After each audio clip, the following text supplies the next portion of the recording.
Hello दोस्तों, स्वागत है आपका अपने यूट्यूब चैनल में।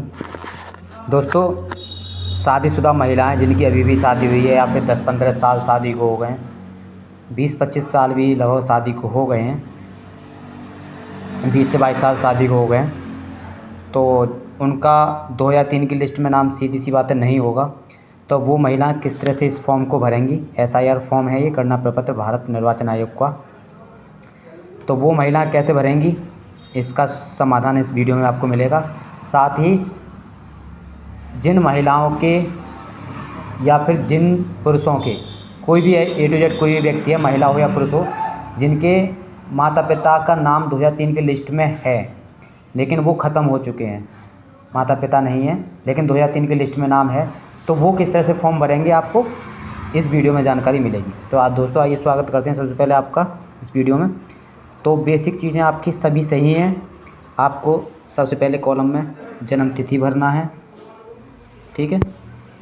उसके बाद आधार कार्ड संख्या उपलब्ध है तो दे दीजिए, नहीं तो कोई बात नहीं, क्योंकि कंपलसरी नहीं है, वैकल्पिक है। उसके बाद मोबाइल नंबर देंगे दोस्तों।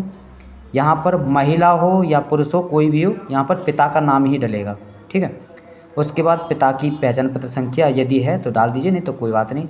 यहाँ पर माता का नाम, लेडीज़ की माता का नाम ही पड़ेगा, आदमी की माता का नाम ही पड़ेगा, ससुर का नाम, सास का नाम नहीं पड़ेगा यहाँ पे, ठीक है।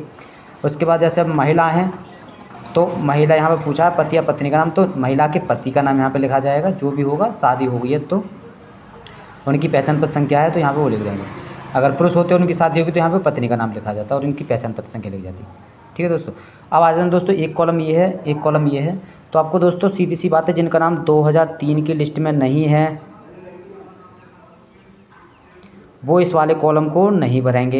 ये वाला कॉलम सिर्फ उन लोगों के लिए है जिनका 2003 की लिस्ट में नाम है सिर्फ, ठीक है। तो ये वाला कॉलम वो लोग नहीं भरेंगे जिनका 2003 की लिस्ट में नाम नहीं है, ठीक है। तो ये वाला किस तरह से बने, महिला किस तरह से भरेंगे? तो महिलाओं के जो ससुराल पीहर है, उनके पिता, माता, दादा, दादी, जिनका भी नाम 2003 की लिस्ट में है, मान लो माता पिता का नहीं है तो दादी का है, दादा का है, जिसका भी 2003 की लिस्ट में है, वो यहाँ पर सबसे पहले डालेंगे उनका नाम, यानी महिला के पिता, दादा, दादी जिसका नाम है वो डालेंगे 2003 की लिस्ट के अनुसार, ठीक है। उसके बाद संबंधी का नाम, यानी जो यहाँ पे अगर पिता दिया है तो पिता के पिता का नाम लिखेंगे, ठीक है। मम्मी का नाम लिखा है तो मम्मी के पति का नाम लिखेंगे, दादा लिखा है तो दादा के पापा का नाम, दादी लिखा है तो दादी के पति का नाम, ठीक है। यहाँ पर संबंध, अगर आपने पिता की डिटेल दी है तो यहाँ पे पिता, मम्मी की डिटेल दी है तो मम्मी, दादा की तो दादा, दादी तो दादी, ठीक है। ये हो गया इतना काम। उसके बाद 2003 की लिस्ट के हिसाब से ज़िला कौन सा था, राज्य का नाम क्या था 2003 की लिस्ट में, निर्वाचन क्षेत्र कौन सा था, वो आप 2003 की वोटर लिस्ट जो मैंने लिंक डिस्क्रिप्शन में दे दी है उसमें आप देख सकते हैं अपने हिसाब से, या फिर BLO से भी संपर्क कर सकते हैं, पीहर से, ठीक है। उसके बाद क्षेत्र की संख्या जो कि वोटर लिस्ट के लेफ़्ट कॉर्नर में होती है और भाग संख्या राइट कॉर्नर में होती है, और क्रम संख्या जो वोट, जहाँ पे वोटर का नाम है, वोट धारक का नहीं, यानी इनका नाम जहाँ पर आएगा वो क्रम संख्या वहाँ पर होगी। आइए बात करते हैं जिनके माता पिता या दादा दादी ख़त्म हो चुके हैं लेकिन 2003 की लिस्ट में नाम उनके माता पिता का है, इनका नहीं है, ठीक है।